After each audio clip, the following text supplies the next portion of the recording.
Welcome to Michael's Magic Summer by the Sea Camp at the Biscayne Nature Center. Michael's Magic, the name came from Michael Schultz's family.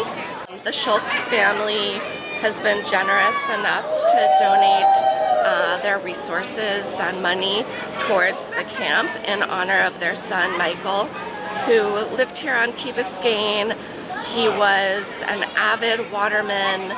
He loved the ocean and nature and animals. He was a big surfer and wakeboarder. He loved outdoor sports, and he also loved children. And very sadly, he passed away in an accident about 15 years ago. And the Schultz family, to honor his memory, put their money towards this camp, and that's why it's called Michael's Magic, because he had a magic way about him. He always had a big smile on his face, and he just had an energy that drew people in. And this camp honors his passions for the environment and the ocean, and it also gives children a chance to have a wonderful summer that they wouldn't otherwise have. Go!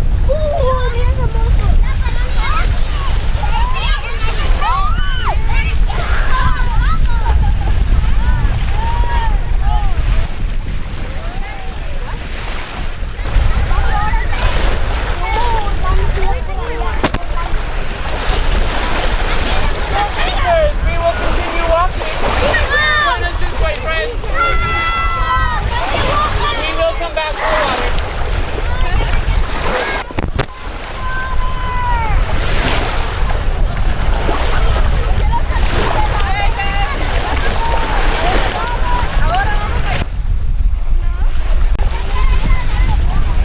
They have to dig the hole, lay the eggs, and then close up the hole. Where is it? How long does that take? A couple hours for leather.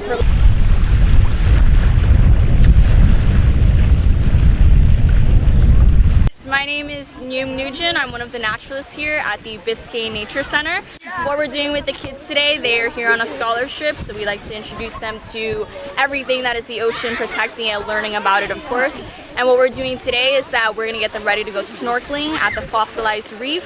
There's tons of really cool animals down there that they've probably never seen before, so we love teaching them about it. But before we do that, we're going to take them into the mangroves. They'll learn about those really important plants and trees first. The water was clean. It was clean? Yeah. Did you see a lot of puppies? They all ran. I was never going to leave you guys. I would have said that it's probably age. We're so happy to have 36 children here on scholarship from Riverside Elementary in Little Havana. The children come to us not knowing how to swim, never having been to the beach, many of them, or having been to summer camp before. So this 4-week scholarship is an amazing opportunity for them to learn about the ocean, make new friends, and just have a real summer experience that they'll never forget. So I hope you guys have fun going to the fossil reef and snorkeling and seeing the mangroves.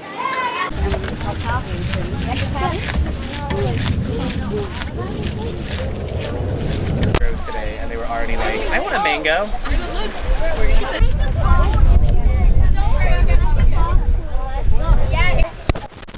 We're supposed to be in here? It makes it look super cute.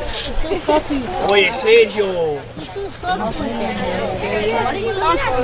I'm wondering if anyone knows why this is important. Because it's mangroves. Why this space is important. Ooh, I heard someone say something. Was that you, Donnie? What'd you say? Because it's mangroves. Ooh, he said there are mangroves. Anyone ever heard of a mangrove before? Mangoes? No? Now here's the thing, it's not a mango. Try and say this with me. Mangrove. Mangrove. Excellent. And mangroves, if you're curious, are some of the most important trees that we have here in South Florida. In fact, they're not just here in South Florida, they are on most every coast around the world. And they do a very important job, these trees. I'll tell you what that job is, but if you're curious what these trees look like, look just behind you. You see that one little tree in the water there?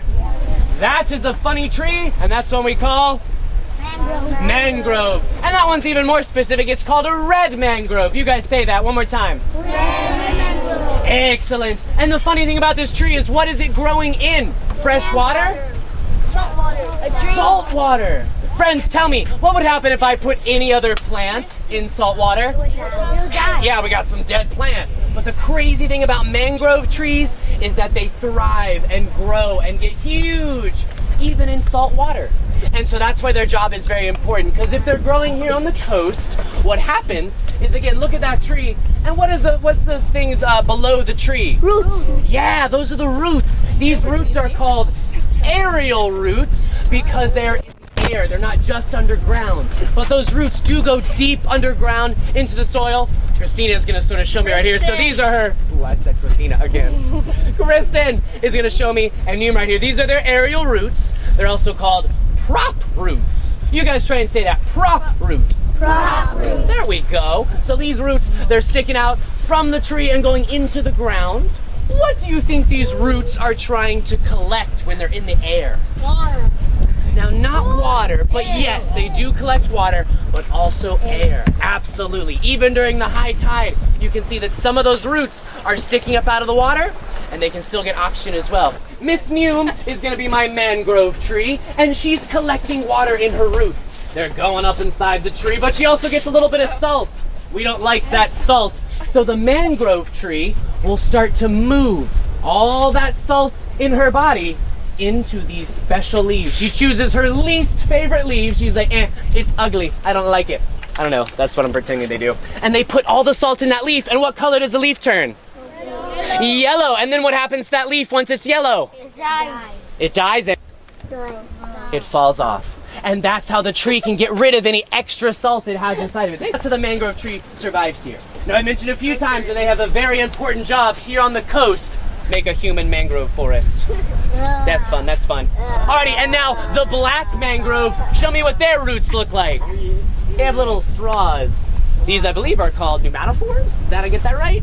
These are the pneumatophore roots, yes. And these stick out of the ground like little straws, so they can also collect air when the water is low. And when the water is high, those might be underwater, so they can get some moisture from that too. And then the very last one, what's the opposite of black? Wow. Yeah, yellow. You got a funny way of thinking about things, buddy. But no, white mangrove is the very last one that we have most commonly here. And those mostly grow further inland. So red mangrove and black mangrove right here on the coast. White mangrove a few yards inland. So they're not as wet as the other ones. But let's practice that one more time. Show me your black mangrove roots. Black mangrove roots. Do they go down? No, they go up. No, they go up. But if you're red mangrove, they look like prop roots. Oh, you guys are such good learners. All right, friends, I'm gonna let Neum show you guys what's behind you now. Like dinosaurs and things like that, right? But this is animals. Say it again, babe. Extinct animals. Extinct animals, right? This one's actually a little bit different. This is a fossilized reef. Now, if we do come down here one day when it's low tide, if you guys look, this fossil reef is about 4,000 years old, and scientists are actually still debating on whether it is fossilized seagrass, what you guys were all walking in yesterday. We remember the seagrass, it's got the roots. Scientists are still trying to figure out if it's seagrass or if they're fossilized black mangroves. Can everyone show me again what the black mangrove roots look like? Like this, right? Perfect. So at low tide, you can actually see into the rock, into the reef. If you look closely, you'll see that it looks like it could either be black mangrove roots, because you can see all these little finger things, and they look like there's pockets in between that. But if you think about that, that could also be seagrass, okay? So the cool thing about science is that every day we're learning new things. I did not know that. I'm learning from it.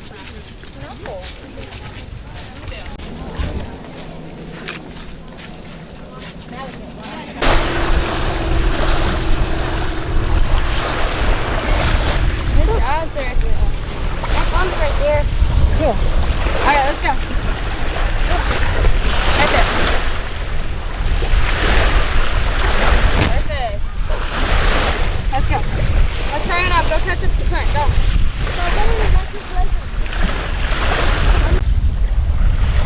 Bring it over and show me. Show it to the camera. Look at that.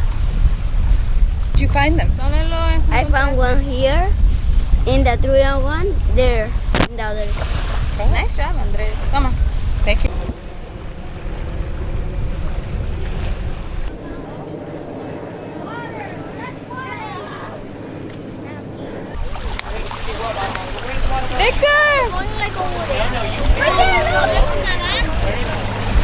Brianna, you gave her bomb?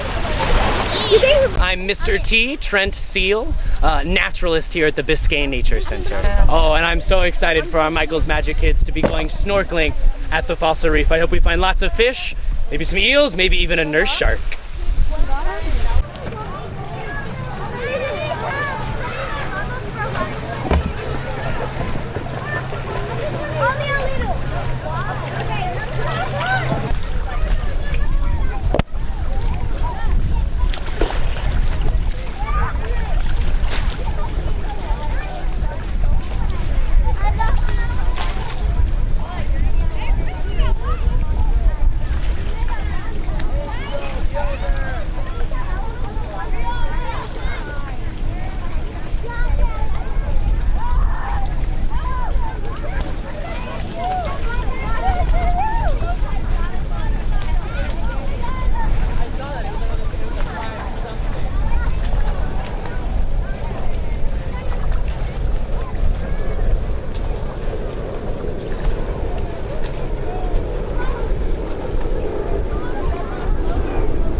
There are 36 children attending the camp for these next 4 weeks on scholarship, and they'll be coming every day for 4 weeks, Monday through Friday, from 9 a.m. until 5 p.m. So we've got a full day of programming for them, outdoors and in the water, and doing art and music and all sorts of interesting marine biology activities and experiments. The Schultz Family Foundation and support from the Key Biscayne Community Foundation, as well as Miami-Dade County and the Children's Trust, allows us to do this fabulous scholarship program as well.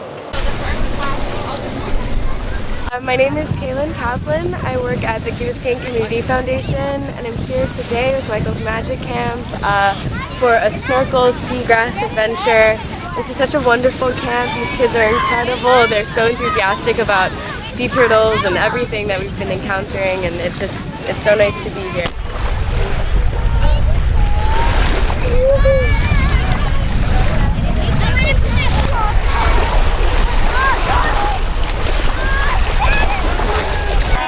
All right, on three. I love Biscayne Nature Center. 1, 2, 3. I love Biscayne Nature Center. We have some people that are too excited.